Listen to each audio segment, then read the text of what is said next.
Hey, this is Leach with Simpson Math, and in this video, we're going to be talking about type 1 and type 2 errors that we might encounter in a hypothesis test. Now, first note, there might be some background noises outside. There's some yard work going on outside, so sorry about that. So when we're talking about errors that could show up in a hypothesis, we are not talking about mistakes. So I'm not talking about how maybe in my sampling I introduced some bias by how I collected my data or the types of questions or the way I asked my questions. Not that type of mistake. I'm not talking about a calculation error where I multiplied when I should have added or used a wrong number or something like that. Not that type of mistake. I'm not talking about a mistake where I should not have used a certain type of statistical test, but I went ahead and did it anyway, meaning I did not check my conditions or I checked my conditions incorrectly, like my sample size wasn't big enough or different things like that. So I'm not talking about mistakes. I'm talking about the fact that we're basing our decisions on whether we should reject or fail to reject the null hypothesis based upon our understanding of probability and rare events. And that sometimes rare events just do happen because they're rare events. Or maybe it just might not be easy enough to prove something. So let's talk about this, the type 1 and type 2 errors. So I have this example.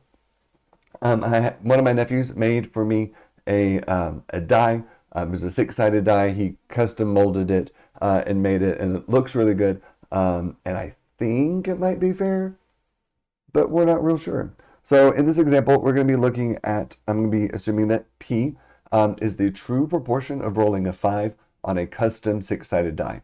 So in theory, if it's fair, I should get a 1/6 whenever, 1 out of 6 times on average, I should get a 5. Now, if I was to really want to investigate this die, I should be looking at not just a 5, but a 1, 2, 3, 4, 5, 6. But for sake of simplicity, we're just talking about the 5. So if it's fair, I'm going to assume that it's fair, then my null hypothesis is that P is 1/6. I get a 5 1/6 of the time. And then the alternative is that it's not fair. I don't get a P 1/6 of the time. Maybe it's bigger, maybe it's less. I don't care either way. If I got 5s more often or didn't get 5s enough, I would be just as concerned. So let's talk about this. Now, maybe it's a little bit of a pet peeve of mine, but I've yet to see published in a textbook the definition of type 1, type 2 errors that I like to teach. I'm never going to put it up, but there's usually it's some chart, and it's all based on the perspective or the point of view of the null. That hurts my brain because I always get confused. It's like, well, when is it type 1 versus when is it type 2? Why are they naming that thing? And the thing about it is that if when people name things, when mathematicians, statisticians, when scientists, when they name things, they name something that makes sense. They'll either name it after themselves, or they'll name it something that makes sense. They're not playing a cosmic joke on you by naming something that doesn't fundamentally make sense to them, just to confuse students later on who might take it in a class. No. They're naming it type 1 to type 2 because it makes sense. So my challenge to you is always to find the sense. So here's where I find the sense. My null hypothesis, if I said, quick, we have 2 hypotheses, a null and alternative, which one would you say is the first hypothesis? Well, the null hypothesis is my first hypothesis. The second hypothesis is my HA, the alternative hypothesis. So based on that logic, whenever the null hypothesis is true, but we make an oopsie, but we make an error, that's a type 1 error. Whenever the second hypothesis is true, but we make an oopsie, that's a type 2 error. It's as simple as that. So let me kind of dive into this just a little bit more. So if my first hypothesis, the null hypothesis, is correct, but we make an oopsie, but we make an error by rejecting the null hypothesis due to dumb or bad luck, that is a type 1 error. Versus if we make versus our second hypothesis, or type 2 error, or alternative hypothesis, the second hypothesis is correct. If in fact that's correct, but we make an error by failing to reject the null, we do this due to lack of evidence, then we've committed a type 2 error. So notice how our first hypothesis, when it's true, but we make an oopsie, that's a type 1 error, first one. When our second hypothesis is true, the alternative hypothesis is true, but we make an error, 2, that is a type 2 error. So let's talk about this in context with our example about this custom die. I like tangible things. Maybe it's my personality. I like to physically touch things to be able to reference this or draw little pictures. I'm a visual, tangible type person. So when I look at this, I'll sometimes will just jot this down on the side of my paper if I'm trying to do a type 1, type 2 error thing.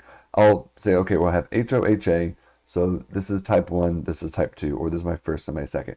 So I'll tell myself, okay. So in reality, the null hypothesis is true, but we make an error by going to the alternative. That's a sad day. So that was my error. I left the null when I shouldn't have, and I went to the alternative. This happens just based on random chance. Remember that type 1 happens, or actually maybe if I'm telling you if you don't know, but type 1 error happens alpha% of the time. So if my alpha, the level of significance that I need to be able to reject the null, is 5%, just due to dumb luck, 5% of the time I'm going to randomly land over there if the null is true. So that's why I'm saying this based on random chance. If my alpha was 10%, there's a 10% chance, just out of dumb luck, that I'm going to land in that rejection region or in that area that would make my p-value be small. So here's how we define a type 1 error. I have a long answer, a short answer, and then a consequence. So I like to always start, when I'm thinking about this, at least in my head, the kind of how I've defined this as in reality the null is true. So in reality my null is true. What's my null? That the custom 6-sided die rolls, the custom 6-sided die rolls a 5 a fair amount of time. Or more specifically, I get a 5 1/6 of the time. So in reality the null is true. But due to random chance, we had enough evidence, we had convincing evidence to reject the null, and we determined with that evidence that we believe that the die is not fair. So that would be an error because the die is fair, but just out of dumb luck, weird things could happen. Especially if you think about this in terms of probability. If I had a proper fair die, it is possible for me to roll that die enough times, or just roll the die enough times so that way my NP and NQ conditions are fine. They're at least 5 or 10, depending upon what your textbook says. And then when we, but it's so unusual, I got so many 5s or so few 5s that's weird. That could happen every now and then. If my alpha was 5%, 1 out of 20 times that I do that, I would end up with enough evidence to reject the fact that die was fair. So short answer, we find that the dice was not fair when in fact it was. The consequence of this would be that, sorry, noises started picking back up outside. The consequence of this is that I'll stop using that die thinking it's unfair when in fact it is a fair die to use. So that's a bit of a bummer, but I can just find another die that might work. So let's talk about a type 2 error. So my tangible kind of picture that I do is this. I'll write down my null as the first hypothesis, aka the potential type 1 error. The alternative hypothesis is my type 2 error, or my second hypothesis is the alternative hypothesis. When that's true, but we make an oopsie, that's a type 2 error. So I'm going to put a little check beside my alternative hypothesis and say, yay, my alternative hypothesis is true, but my error is I want to be able to leave the null and go to my alternative. That's what I want to have happen. But I didn't have enough evidence to leave the null and go to the alternative, so I'm just going to kind of stay and hang out at the null. Does not prove the null is true, as we see here, because the alternative could be true. I just didn't have enough evidence to leave the null hypothesis. So the long answer of this, in reality, my alternative is true. What's my alternative? The custom 6-sided die was not fair when rolling a 5, meaning it did not tend to roll a 5 1/6 of the time. But we did not find enough evidence to support that, and we failed to reject the null. So in short, the die is not fair, but we didn't find evidence to support this. Maybe, especially if there's a lot of factors that influence these things. A lot of it has to do with the sample size. The larger my sample, the smaller the amount of sampling variability that occurs, the easier it is to be able to reject the null that is false. Additionally, it's something called the effect size. If this die was just barely not 1/6 of the time, like just a little bit, instead of 1.67, it was like 1.67, it'd be real hard to prove that. But if I'm getting fives 20% of the time instead of about 16% of the time, or getting fives 50% of the times instead of getting about 16% of the time, then that would be way, way, way more noticeable. Especially the 50%. It'd be really easy to prove that. I wouldn't need many rolls of the die to be able to prove that, or have evidence to support that. So there's a lot of things that kind of go into that, whereas likelihood of getting a type 1 error, it's just due to dumb luck. The likelihood of committing a type 2 error, there's a lot of moving parts. Sample size, effect size, lots of different things. Oh, I forgot to mention, so I should have jotted down probably our type 1 error. Like I said, it's alpha percent of the time is literally set on that. The like symbol for a type 2 error, the probability of a type 2 error is beta. In most of my stat classes that I teach, we don't worry about finding that. But that is a technical thing you might come across. There's a vocabulary term called power, and that is literally 1 minus beta. The power of the test is the ability of the test to properly kind of identify the false null hypothesis. So when the null hypothesis is wrong, the power of the test is the ability of that test to properly identify a false hypothesis and false null hypothesis and go to the alternative. I'll talk a little bit more about that in a second. So the short answer, like I said, the die is not fair, but I didn't find evidence to support this. The consequence is that I would keep playing with an unfair die. So in my world, if I'm comparing this type 1 error to type 2 error, type 2 error is probably worse. Not finding that the die is not fair when in fact it is. Finding the fair is, sorry, I misspoke. It'd be worse to say that to basically determine that the die was fair, or not enough evidence to say that it's not fair when it really isn't, because then you might be playing with a bad die. Let's talk about two more things.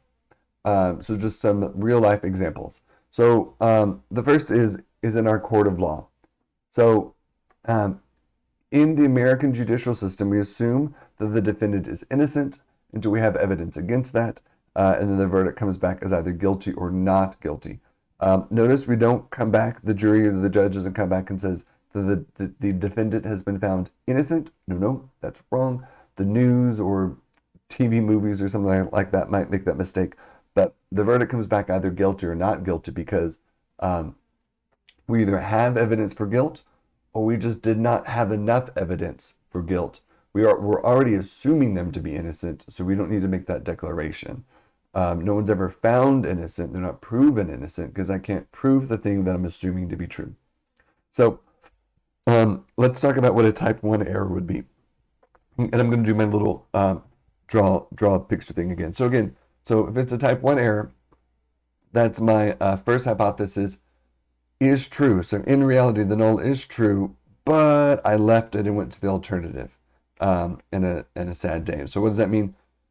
In reality, the defendant is innocent. They didn't commit the crime, but for whatever reason, there was enough evidence or bad luck or something went wrong, and the defendant was found guilty when they were in fact innocent. What's a type 2 error? Type 2 error is in reality the alternative is true. So in reality, the defendant is guilty. They committed the crime. They did it. But we are assuming innocence, but we want to get down here, but we were unable to do that. So we gotta stick and stay here. We weren't able to say guilty. So notice the verdict comes back as not guilty. We didn't have evidence of them being, we were assuming innocence, but we did not have enough evidence to show their guilt. So the guilty person goes free. Now, a thing that I like to kind of do in my in-person classes, give a minute or two of discussion, is which is worse, a type 1 or type 2 error. In both cases, you got to think about it for a second, but in both cases, a innocent person is in both cases, a guilty person goes free. So in a type 1 error, the innocent person is on trial. They are innocent, but we found them guilty. So they're in jail, but a guilty person is still on the loose. The person who actually did the crime is still on the loose. So that's a problem. In a type 2 error, there's a guilty person, but we did not have enough evidence. They didn't leave enough evidence at the scene of the crime, or the prosecutors didn't find enough, or they just did a bad job, or the opposing counsel was really good, but there was not enough evidence to determine that guilt. So again, a guilty person's gone free. I think for the most part we've settled. That might be kind of heated, especially if it's like, what if it's a traffic ticket? What about possession? What about murder? What about rape? Kind of, depends a little bit. But for me, if a guilty person is free in both cases, I would rather there not be an innocent person in jail, doing the time, not being able to be productive in society, us having to pay for this person to be in jail and all that, when they could be being a productive member of society because they were innocent. So that's why the type 1 error tends to be viewed as worse here, at least in my opinion. So that's why it's like, for especially people being put away in the criminal system, it has to be that, like, beyond a shadow of a doubt, we have to know that they are guilty. So that's why there needs to be a lot of evidence for that.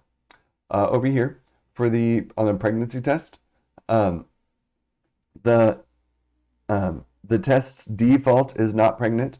So, ladies, if you ever, and I'm talking about like an at-home test. So if you pee on the stick on the at-home test, the test assumes that you are not pregnant, and it's looking for presence of certain hormones or certain things that are indicators that one might be pregnant. And if they're not finding those, or not finding enough of those, the color and the lines or whatever are not going to show up for it to be denoted as pregnant. So that's why they assume not pregnant. That's the default starting thing. And then we have to have enough evidence for pregnant. This is similar to like a COVID test, like an at-home test like that. We assume you don't have COVID until we have enough evidence of those, the antibodies or whatever those things that we're looking for, to be able to determine that you then are sick with COVID. So we'll talk about pregnant, not pregnant though. So type 1 error is, in reality, the null is true, but we make an oops and go to the alternative. So in reality, you are not pregnant, but the test comes back and says that you are pregnant. Okay, so that's type 1 error. Type 2 error, in reality, you are pregnant, but the test comes back and says, well, we don't have enough evidence to say that you are pregnant, so the color doesn't show up. So basically it says you're not pregnant. So which of these is worse? Well, just FYI in general, in case you don't know, if you take an at-home test, one of the first things you should do is call and schedule an appointment with your doctor to get in and be seen. They have much more sophisticated pregnancy tests and ways of determining if you're pregnant or not than just the peeing on a stick. So if a type 1 error occurs, you're not pregnant, but it says that you're pregnant, depending upon your life circumstances, whether this is a good thing or a bad thing, you'll either freak out or celebrate, and then you need to go to the doctor, and the doctor will do a more thorough test. So in this case, if you're not pregnant, worst case scenario, maybe you're out a day of work, you're out a day of that pay, you have to pay a copay to go see your doctor and pay for the pregnancy test. So you're out a bit of money, and it's a bit of an inconvenience. Versus a type 2 error, where in reality you are pregnant, but we didn't have enough evidence to say that. So you're going to go around thinking that you are not pregnant, when in fact you are. So you might do, especially if this is a pregnancy that you're wanting to keep, then this is going to be a thing. You might do something bad for the baby, like smoke or drink, ride a roller coaster, eat lunch meat. Yeah, eat lunch meat. It's a whole thing. So you're going to do things that are maybe not healthy for the fetus. So especially if this is a pregnancy you want to keep, do you see how that's a problem? So that's why makers of the pregnancy tests, they err on the side. If they basically I imagine a little dial, a little threshold in their system so that it's like if we see enough of these antibodies, these show up. If we don't see enough of it, like imagine there's a little dividing line. Like if we see 100 of the things, 100 parts per billion, turn it on. If it's less than 100 parts per billion, don't turn it on. So imagine it's something like that, fine-tuned. They would err on the side of, oops, it turned on to say pregnant a little bit too often than when it should. So that way, worst case scenario, you find out you think you're pregnant, but you're not, versus the test saying that you're not pregnant when you actually are. So they'd rather err on that side. So again, let's think about power again just a second. In my classes, we tend to not make a big deal about it, but it's just helpful to think about. So the power of the test is the ability of the test to correctly identify the false hypothesis. So if the null hypothesis is false, that means the alternative hypothesis is true. The probability that we're able to correctly move from the fact that you're innocent, that the defendant is innocent, to the defendant is guilty is the power of the test. So it's kind of like, as from the prosecutor's point of view, it's like, is this a case we want to bring to trial? What's the probability that we're going to be able to be successful? That's that power of the test. They would want a really big number. Same thing with this. You're really not pregnant. In reality, you are not pregnant. I'm rambling. You are not pregnant. So that means you are pregnant. The power of the test is the ability of the test to be able to be like, ding, ding, ding, you are pregnant. That's the good thing. That's what we want to have happen. So that's what that power means. Like I said, I'm not going to be teaching you how to calculate beta or power, mainly because there's a lot of moving parts. Sample size, the effect size, how far away the truth is from what we're thinking the truth is. Lots of things there are kind of affecting it. But you do need to know that the likelihood of committing a type 1 error is alpha, that alpha level, that significance level.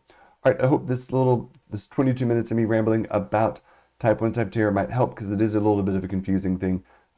Just keep this in mind, that if the first hypothesis is true, but we make an oopsie, type 1 error. Second hypothesis is true, but we make an oopsie, type 2 error. I hope this helped, and I'll see you all in the next one. Bye.